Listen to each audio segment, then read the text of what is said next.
Dans cette question, on nous demande de montrer que n-2 divise a et b. Donc, on va commencer par ça. Donc, n carré moins n moins 2. Donc, ça va, on va mettre n moins 2 à facteur. Donc là, on multiplie par n. Donc, ça nous fait n carré moins 2n. Nous, on veut moins n. Donc, il nous fait plus n moins 2.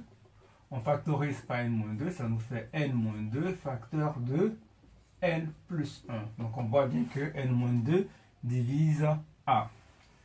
Pour b, on a 3n carré plus 2n moins 16. Ça nous fait n moins 2. Pour obtenir 3n carré, je multiplie ici par 3n. Donc ça me fait moins 6n. Là, j'ai plus 2n. Donc je fais plus 8n moins 16. Donc ça, c'est égal à 3n facteur de n moins 2. Là, je mets le n moins 2 en facteur. Ça me fait 8. Et du coup, ça me fait n moins 2 facteur de 3n plus 8. Donc, on a montré que a et b sont des multiples de n moins 2. Donc, n moins 2 divise a et b. Question 2, on nous demande n moins 2 est-il le PGCD de a et b? Eh bien, c'est difficile de savoir parce que on sait que n moins 2 divise a et n moins 2 divise b. Donc, pour que n moins 2 soit le PGCD de a et b, il faudrait que PGCD de n plus 1 et PGCD de 3n plus 1 égale à 8. Donc, n moins 2 égale à PGCD de a et b, si et seulement si n moins 2 est positif, ce qui est le cas ici, PGCD donc de n plus 1 et de 3n plus 8 égale à 1. Donc ça, c'est comme si c'était notre K1 et ça, c'était notre K2. Et là, c'était delta. Or, nous ne connaissons pas le PGCD de n plus 1 et de 3n plus 8. Donc, nous ne pouvons pas affirmer que n-2 est le PGCD de a et b. Dans cette question, on nous demande de prouver que PGCD de n plus 1 et de 3n plus 8 appartient à 1 et 5. Ici, on voit que 1 et 5 sont les deux diviseurs positifs possibles de 5. Il nous suffit de trouver une combinaison linéaire de n plus 1 et de 3n plus 8 qui donne 5. Et donc, en faisant cela, on répond à la question. Donc, si nous faisons 3 facteurs de n plus 1 moins 3n plus 8, là, ça nous donne 3n moins plus 3, pardon, moins 3n plus 8, ce qui est égal à moins 5.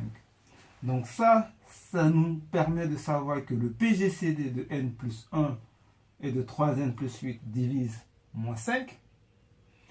Or, comme le PGCD de n plus 1 et de 3n plus 8 est positif, donc forcément, PGCD de n plus 1 et de 3n plus 8 va appartenir à l'ensemble 1, 5. La question 3b, on nous demande, en utilisant un tableau de congruence modulo 5, déterminer le PGCD de 3n plus 8 et n plus 1. Nous avons fait un tableau de congruence modulo 5. Donc 0, 1, 2, 3, 4. Donc là, nous avons 3n plus 8.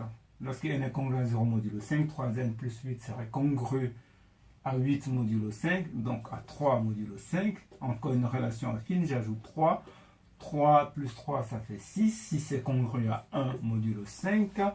Ensuite, 1 plus 3, 3 ça fait 4. 4 est congru à 4 modulo 5. 4 plus 3, 7. C'était congru à 2 modulo 5. 2 plus 3, ça fait 5. 5 est congru à 0 modulo 5.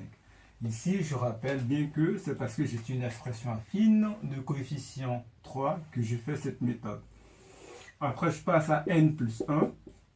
Ça sera congrué à 1 modulo 5. J'ajoute 1, 2, 3, 4 et 0.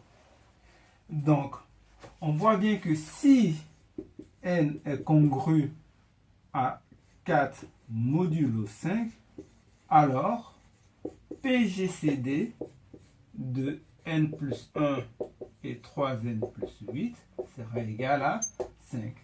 Pourquoi? Parce que 5 sera un diviseur commun de 3n plus 8 et de n plus 1. Sinon, 5 n'est pas un diviseur de commun à 3n plus 8 et à n plus 1. Dans ce cas, le PGCD de n plus 1 et de 3n plus 8 sera égal à 1. Pour la question 4, on nous demande en déduit suivant les valeurs de n le PGCD de A et B.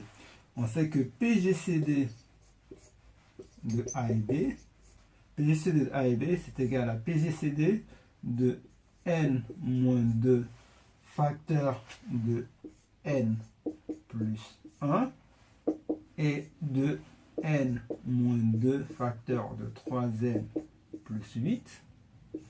Ça, c'était donc égal à n-2 fois PGCD de n plus 1 et 3n plus 8. Donc, si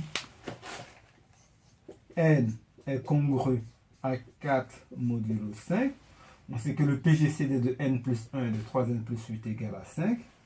Alors, PGCD de AB sera égal à n-2 fois le PGCD de n plus 1 et 3n plus 8, c'est égal à 5. Donc, ça fait 5n moins 10. Sinon, le PGCD de ces deux est égal à 1. Et donc, PGCD de A et B égale à n-2 fois 1, ce qui est égal à donc n-2.